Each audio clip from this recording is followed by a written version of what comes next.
নমস্কার, আপনারা দেখছেন astrologer doctor Gautam Shastri YouTube channel. আজকে আমরা আলোচনা করব যে সিংহ রাশির যারা জাতক জাতিকারা রয়েছেন তাদের আগামী এই 2026-এর মে মাসটা কতটা ভালো যাবে, কতটা খারাপ যাবে সেটা নিয়ে বিস্তারিত আলোচনা থাকবে। তার সঙ্গে সঙ্গে বলবো সিংহ রাশির জাতক জাতিকারা মানে রাশির সাপেক্ষে নেটাল চার্টের পঞ্চম ভাব এবং এই পঞ্চম ভাবের কানেকশান কিন্তু জাতক জাতিকার একটা অন্য মাত্রা দেয়। সেই জন্য এই সকল জাতক জাতিকারা দেখবেন বিশেষ করে বলা হয় এরা স্ট্যান্ডার্ড জিনিস পছন্দ করে, ভালো মানুষের সঙ্গে মিশতে পছন্দ করে, ভালো জিনিস ব্যবহার করতে পছন্দ করে এবং এরা কিন্তু সহজেই মানুষের সঙ্গে কিন্তু মেশে না, একটু ধীর গতিতে চলে ঠিকই, কিন্তু যদি মিশে যায় তাহলে কিন্তু মন প্রাণ ভরে কিন্তু সেই মানুষগুলোর সঙ্গে মিশতে থাকে। তাহলে এই জায়গাগুলো কিন্তু সিংহ রাশির জাতক জাতিকার রয়েছে এবং এই সিংহ রাশির জাতক জাতিকা যখন বিশ্বাস করতে শুরু করে তখন কিন্তু অগাধ বিশ্বাস এদের মধ্যে তৈরি হয়। কিন্তু বিশ্বাস একটা জায়গায় যদি কোনো রকমের ব্রেক করে, মানে কোনো রকমের ভুল বোঝাবুঝি হয়, তাহলে একদম কিন্তু কোনো রকমের সেখান থেকে বেরিয়ে আসার জন্য পিছু পা হয় না। তাহলে এইগুলো সিংহ রাশির জাতক জাতিকাদের ধর্ম বা এদের ক্যারেক্টারের কিছু বৈশিষ্ট্য রয়েছে। এবং এই মে মাস কিন্তু মে মাসের রাশিতেই কেতু অবস্থান করছে। এটা খুব পাওয়ারফুল কানেকশন রয়েছে কেতুর এখানে। এবং তার সঙ্গে সঙ্গে এই রাশির সাপেক্ষে অষ্টমভাবে শনি অবস্থান করছে এবং সেখানে মঙ্গলের অবস্থান থাকবে। এই অষ্টম ভাব সিংহ রাশির খুব পাওয়ারফুল এবং দ্বিতীয়ভাবে অর্থাৎ সপ্তমভাবে রাহু অবস্থান করছে এবং তার সঙ্গে সঙ্গে এই চার্টের কানেকশান অনুযায়ী একাদশে বৃহস্পতি সে কিন্তু ডিরেক্ট হয়ে আছে এখন। এবং এই যে কানেকশানগুলো রয়েছে এবং তার সঙ্গে সঙ্গে মে মাসের একটা নির্দিষ্ট সময় ধরে রবি কিন্তু অর্থাৎ নেটাল চার্টের লগ্নে কানেক্টেড হবে, অর্থাৎ রাশির অধিপতি সে কিন্তু তুঙ্গস্থ হয়ে যাবে এবং এই রাশির অধিপতি তুঙ্গস্থ হবে এবং এই কম্বিনেশন অনুযায়ী মে মাসটা সিংহ রাশির জাতক জাতিকাদের যে জায়গাগুলো দেখাচ্ছে মানসিক একটা ডিপ্রেশন রয়েছে। অর্থাৎ বলা হচ্ছে যে মে মাসের কিন্তু ঠিক 12 তারিখের পর থেকে একটা ডিপ্রেশন কাজ করবে এই জাতক জাতিকার। ধীরে ধীরে ডিপ্রেশনটা বাড়তে পারে এবং সেই জায়গায় নিজেকে সতর্ক থাকবেন, কোনো অহেতুক কোনো ঝামেলার মধ্যে যাবেন না। সিংহ রাশির যারা জাতক জাতিকারা মে মাসটা বিশেষ কেয়ারফুল চলবেন একদম প্রথম থেকে শেষ পর্যন্ত। কিন্তু আবার বলছি 12 তারিখের পর থেকে একটু মানসিক চাপ, ডিপ্রেশন এবং কোনো কোনো ক্ষেত্রে আপনি কিছু ঝামেলার মধ্যে জড়িয়ে যেতে পারেন। সেই জায়গাগুলো দেখে শুনে চলবেন সিংহ রাশি। এবং সিংহ রাশির জাতক জাতিকাদের আরেকটা জায়গা, শারীরিক জায়গা দেখবেন খুব ভালো যাবে না। অর্থাৎ শরীর স্বাস্থ্য একটু উইকনেস আসবে, কাজ করব মনস্থিরভাবে সেইভাবে করতে পারছেন না, এটা কিন্তু সিংহ রাশির জাতক জাতিকাদের রয়েছে। কোনো সমস্যা হলে অবশ্যই ডাক্তারি পরামর্শ নেবেন।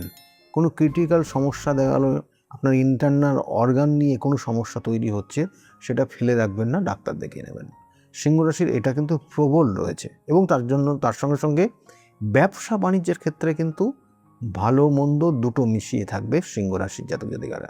কখনো ভালো, কখনো খারাপ, কখনো সমস্যার ইঙ্গিত রয়েছে সিংহ রাশির জাতক জাতিকাদের। সেই জায়গাগুলো কিন্তু দেখে শুনে চলুন। এবং সিংহ রাশির জাতক জাতিকাদের ক্ষেত্রে অর্থপ্রাপ্তির ক্ষেত্রেও যে জায়গাটা রয়েছে, হঠাৎ কিছু অর্থ প্রাপ্তির যোগ রয়েছে, হঠাৎ লটারি প্রাপ্তির যোগ রয়েছে, হঠাৎ কোনো অর্থ আপনি জমানো অর্থ ছিল সেখান থেকে পেতে পারেন, বা আপনার কোনো দেখা গেলো হিসাবের বাইরে ছিল, অর্থাৎ এক সময় সেখানে টাকা সঞ্চয় করে রেখেছিলেন, সেটা পাচ্ছিলেন না, হঠাৎ করে পেয়ে যেতে পারেন। এটা মে মাসে তার কানেকশান রয়েছে সিংহ রাশির জাতক জাতিকাদের ক্ষেত্রে। সিংহ রাশির জাতক জাতিকাদের আরেকটা জায়গা বিশেষ করে যেটা রয়েছে, আপনার হঠাৎ কিছু ভাগ্যের উন্নতির যোগ রয়েছে একদম বছরের প্রথমের দিকে, অর্থাৎ যেটা হচ্ছে মাসের প্রথমের দিকে, অর্থাৎ মে মাসের প্রথম থেকেই কিছু ভাগ্য উন্নতি, কিছু পাওয়ারফুল কানেকশান, কিছু মানে যে কাজগুলো পেন্ডিং পড়েছিল সেই সব জায়গাগুলো কিন্তু আপনি বেরিয়ে আসতে পারেন বা সেই কাজগুলো সাকসেস পেতে পারেন, এটার একটা যোগ রয়েছে। যারা চাকরি করছেন চাকরির ক্ষেত্রে কিন্তু প্রমোশনের যোগ রয়েছে।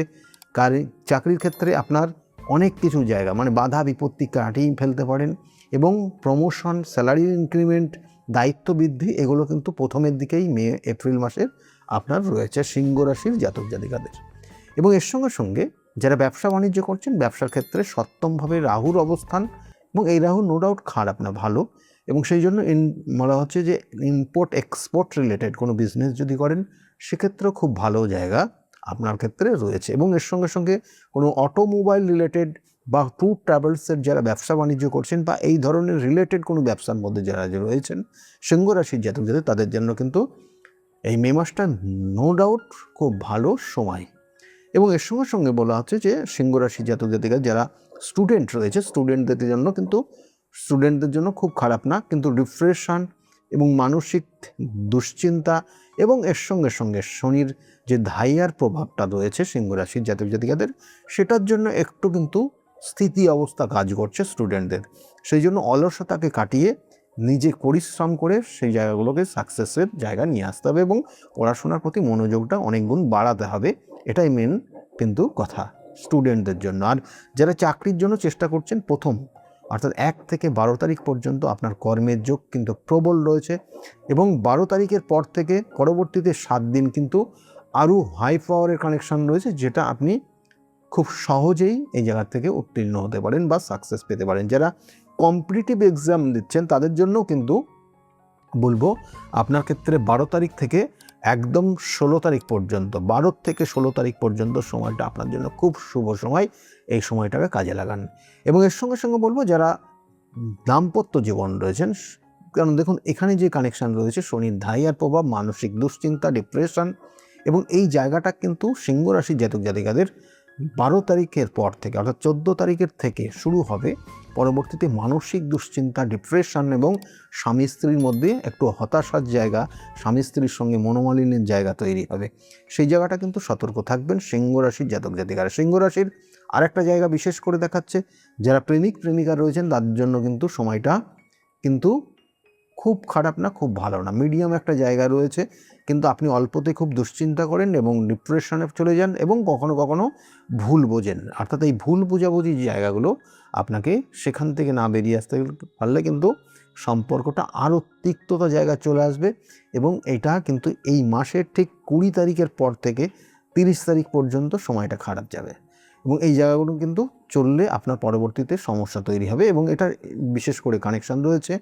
এবং এই সময় সিংহ রাশির যারা জাতক জাতিকারা রয়েছেন, কোনো উটকো ঝামেলা প্রথমেই বললাম যাবেন না, তার কারণে কিন্তু আইনি সমস্যা তৈরি হতে পারে। এবং এটা শুরু হবে 16 তারিখের থেকে 30 তারিখ পর্যন্ত, সেই সময় কিন্তু সতর্ক থাকতে হবে যারা সিংহ রাশির জাতক জাতিকা তাদের জন্য বললাম। এবং এর সঙ্গে সঙ্গে বলবো শত্রুতা অবশ্যই রয়েছে, গুপ্ত শত্রু, এবং তার কারণে আপনি শারীরিক সমস্যায় ভুগতে পারেন। এবং সেক্ষেত্রে বাইরের কারোর কাছ থেকে খাওয়া দাওয়ার ক্ষেত্রে খুব চেক করে খাবেন, না হলে সমস্যায় ভুগতে পারেন। এইটাই বিশেষ করে রয়েছে। সম্পত্তি কেনার যোগ রয়েছে, এবং বিশেষ করে সম্পত্তি কেনার যে কানেকশান রয়েছে সেটা এই মাসের মিডিলের থেকে অর্থাৎ 10 তারিখ থেকে শুরু হবে 30 তারিখ পর্যন্ত আপনার জন্য খুব শুভ সময় সিংহ রাশির যারা জাতক জাতিকারা। বাড়িতে কোনো শুভ অনুষ্ঠান করতে পারেন, শুভ অনুষ্ঠানের যোগ রয়েছে, এবং সাকসেসের ক্ষেত্রেও কিন্তু আপনার ক্ষেত্রে শুভ রয়েছে।